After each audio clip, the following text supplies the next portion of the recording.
ചില ഇടങ്ങളിൽ ഉരുൾപൊട്ടൽ സാധ്യതയുള്ള മേഖലകളിൽ നിന്ന് ആളുകൾ മാറി താമസിക്കണം എന്നുള്ള നിർദ്ദേശം ജില്ലാ ഭരണകൂടം നൽകുന്നുണ്ട്. വലിയൊരു ദുരന്തത്തിൻ്റെ മുന്നിൽ വിറങ്ങലിച്ച് നിൽക്കുകയാണ് നമ്മൾ.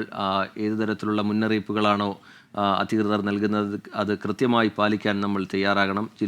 വയനാട് ജില്ലയിൽ നാളെ റെഡ് അലേർട്ടാണ് നിലനിൽക്കുന്നത്. അത് ഈ രക്ഷാപ്രവർത്തനത്തിനും തിരച്ചിലിനുമൊക്കെ ഒരു ആശങ്കയായി നമുക്ക് മുമ്പിലുണ്ട്. നാളെയും മഴ കനക്കുമോ എന്നുള്ള ചോദ്യം അതൊരാശങ്കയായി തന്നെ നിൽക്കുന്നുണ്ട്.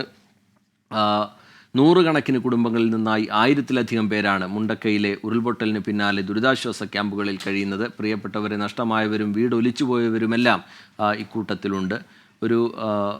ഒരു ജീവിതം കൊണ്ടവർ പടുത്തുയർത്തിയതെല്ലാം ഒറ്റയടിക്ക് നഷ്ടമാകുന്ന സാഹചര്യം. പലർക്കും ആ യാഥാർത്ഥ്യം ഇതുവരെ ഉൾക്കൊള്ളാൻ കഴിഞ്ഞിട്ടില്ല.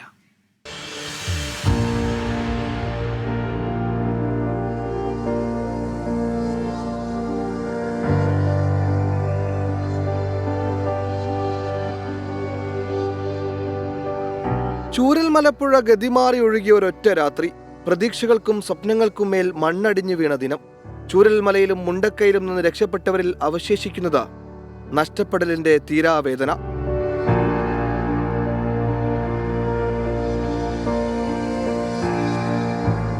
പ്രിയപ്പെട്ടവർ കൺമുന്നിൽ നിന്ന് മലവെള്ളത്തിൽ കുത്തിയൊലിച്ചു പോകുന്നത് കണ്ടവരാണ് ഏറെയും. നിസ്സഹായതയിൽ ഒറ്റപ്പെട്ടുപോയവർ. സ്വന്തക്കാർ എവിടെയെന്ന് പോലും അറിയാതെ മറ്റു ചിലർ. എൻ്റെ ആങ്ങളെ പോയി, എൻ്റെ മോൻ പോയി, ഞങ്ങളെ വീടെല്ലാം പോയി. എൻ്റെ മോന് വന്നതുകൊണ്ട് കഴിച്ചലായി, മോളെ വീടും പോയി, എല്ലാവരും പോയി. രാത്രി 1 മണിക്ക് 1-1:30ക്കാണ് സംഭവിച്ചത്. ഫസ്റ്റത്തെ പൊട്ട് നമ്മളവിടെയാണ്. മോൻ കിടക്കുന്ന റൂമിലാണ് വന്ന് മരം കല്ലു ഇടിച്ചത്. ഒരായുസിന്റെ അധ്വാനത്തിൽ കെട്ടിപ്പടുത്ത വീടുകളാണ് പലതും. വിയർപ്പിന്റെ ഗന്ധം പതിഞ്ഞവ. രൗദ്രഭാവം പൂണ്ടെത്തിയ മലവെള്ളം എല്ലാം തകർത്തെറിഞ്ഞു. 5 സെന്റ് സ്ഥലം ഒരു വീടും ഉള്ളായിരുന്നു. ഒരു സുഖമില്ലാത്ത ഒരാളാണ് മോന്. ഒക്കെ പോയി. ഇനി പോയി കയറി നിൽക്കാനൊരു സ്ഥലമില്ല. ഈ മോനെ ഈ കുട്ടിയൊക്കെ സുഖമില്ലാത്ത കുട്ടിയാണ്. ചൂരൽമലയിലൂടെ ഇപ്പോൾ ഒഴുകുന്നത് കണ്ണീർ പുഴയാണ്. ഒരിക്കലും പറ്റാത്ത സങ്കടപ്പുഴ.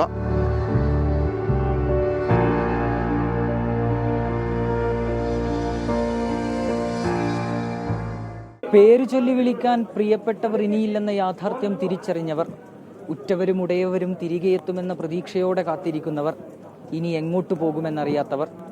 മുണ്ടക്കയിലെ ഉരുൾപൊട്ടൽ ബാക്കിയാക്കുന്നത് ഇവരെയാണ്. മേപ്പാടിയിൽ നിന്ന് മുനീഫ് തിരൂരിനൊപ്പം അഭിജിത്ത് മുഴക്കുന്ന്, 24. ആശുപത്രികളിലേക്ക് എത്തിച്ചവർക്ക് അവിടെ മികച്ച ചികിത്സ തന്നെ ഉറപ്പാക്കുന്നുണ്ട്. ഓരോ നിമിഷവും ആശുപത്രികളിലേക്ക് ഇരച്ചെത്തുന്ന ആംബുലൻസുകൾ, അതുണ്ടാക്കുന്ന ഭീതി, അവരുടെ പരിക്ക്, അതിനെ തുടർന്ന് അവർക്ക് നൽകേണ്ട ചികിത്സ, അതിനൊരുക്കിയിരിക്കുന്ന സംവിധാനങ്ങൾ, അതിൻ്റെയൊക്കെ വിവരങ്ങൾ, കാഴ്ചകളൊക്കെ കഴിഞ്ഞ മണിക്കൂറുകളിൽ നമ്മൾ കണ്ടു. ആശുപത്രികളിൽ നിന്നുള്ള പ്രതികരണങ്ങൾ നമ്മൾ കണ്ടു. അവരുടെ പരിക്കിനേക്കാളുമൊക്കെ അപ്പുറത്തേക്ക് തങ്ങളുടെ ഉറ്റവർ, അവരെക്കുറിച്ച് എന്തെങ്കിലും വിവരമുണ്ടോ എന്നുള്ള കാര്യമാണ് അവർ ചോദിക്കുന്നത്. ആശുപത്രികളിൽ ചിലർ പരിക്കുകളോടെ കഴിയുന്നുണ്ട്. അവർക്ക് വേണ്ട, ആശുപത്രിക്ക് വേണ്ട ഇത്രയും അധികം ആളുകളെ ഒരുമിച്ച് ആശുപത്രിയിലേക്ക് എത്തിക്കേണ്ട സാഹചര്യം രൂപപ്പെടുമ്പോൾ സ്വാഭാവികമായും ആ ആശുപത്രിയിൽ ഉണ്ടാവുന്നൊരു പ്രതിസന്ധിയുണ്ട്. അത് മുൻകൂട്ടി കണ്ടുകൊണ്ട് അവിടെ വേണ്ട സജ്ജീകരണങ്ങൾ, കൂടുതലായി അവിടെ ഏർപ്പെടുത്തേണ്ട ക്രമീകരണങ്ങൾ, കൂടുതൽ ആരോഗ്യ പ്രവർത്തകരുടെ സാന്നിധ്യം, ഡോക്ടേഴ്സിൻ്റെ സഹായം, സ്വകാര്യ ആശുപത്രികളുടെയൊക്കെ സഹായം തേടിക്കൊണ്ട് വേണ്ട രീതിയിലുള്ള ക്രമീകരണങ്ങൾ ഏർപ്പെടുത്തുന്ന നടപടികൾ, ഇതൊക്കെ ആ ദുരന്തത്തിന് ശേഷം വളരെ വേഗത്തിൽ തന്നെ നടക്കുന്നത് നമ്മൾ കണ്ടതാണ്. ഇനിയും കൂടുതൽ പേരെ ആശുപത്രികളിലേക്ക് എത്തിക്കുന്ന നില, ദുരിതാശ്വാസ ക്യാമ്പുകളിൽ ഒരുപാട് പേർ കഴിയുന്ന സ്ഥിതി. ഏറ്റവും ഒടുവിൽ പുറത്തു വന്ന കണക്കുകൾ പ്രകാരമാണെങ്കിൽ അത് 3500-ഓളം പേർ ദുരിതാശ്വാസ ക്യാമ്പുകളിൽ കഴിയുന്നുണ്ട്. ആ ക്യാമ്പുകളിൽ കഴിയുന്നത് എത്രത്തോളം വിങ്ങിപ്പൊട്ടിയ മനസ്സുമായാണ് എന്ന് നമുക്ക് എല്ലാവർക്കും അറിയാം. പലർക്കും അതിൽ ഉറ്റവരെ നഷ്ടപ്പെട്ടവരാണ്.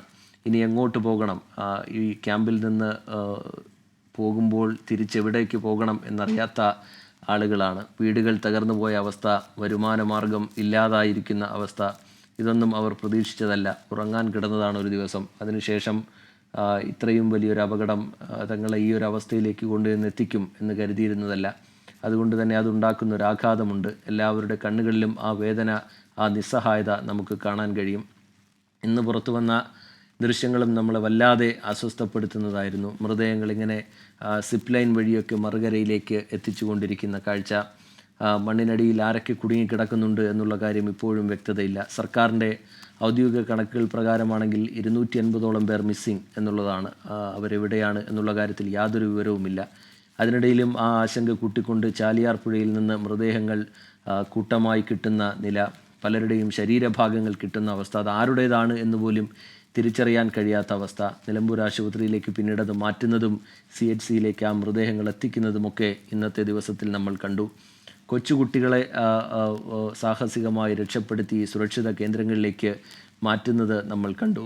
ഈ അപകടത്തിന് ശേഷം മലയിലേക്ക് കയറിയതുകൊണ്ട് മാത്രം, ഓടി മാറിയതുകൊണ്ട് മാത്രം ജീവൻ രക്ഷപ്പെട്ടു. അതുതന്നെ നേരിയ വ്യത്യാസത്തിൽ കഴിഞ്ഞ മണിക്കൂറുകളിലൊക്കെ നമ്മൾ സംപ്രേഷണം ചെയ്ത പ്രതികരണങ്ങളിൽ നിന്നൊക്കെ പ്രേക്ഷകർ കണ്ടിട്ടുണ്ടാകും. മിനിറ്റുകളുടെ വ്യത്യാസത്തിൽ എനിക്ക് ജീവൻ കിട്ടി, എൻ്റെ ഒപ്പം നിന്നയാൾ പോയി എന്നൊക്കെ പറയുന്ന പ്രതികരണങ്ങൾ നമ്മൾ കണ്ടതാണ്. എത്രത്തോളം വലിയൊരു ദുരന്തമാണ് ഉണ്ടായിരിക്കുന്നത് എന്നുള്ള കാര്യം ആ പ്രതികരണങ്ങളിൽ നിന്ന്, ഈ പുറത്തു വരുന്ന ദൃശ്യങ്ങളിൽ നിന്ന്, ആകാശ ദൃശ്യങ്ങളിൽ നിന്ന് അതൊരു ദുരിതഭൂമിയായി, ഒരു വിലാപഭൂമിയായി അത് മാറി നിൽക്കുന്ന കാഴ്ച നമുക്ക് എവിടെയും കാണാൻ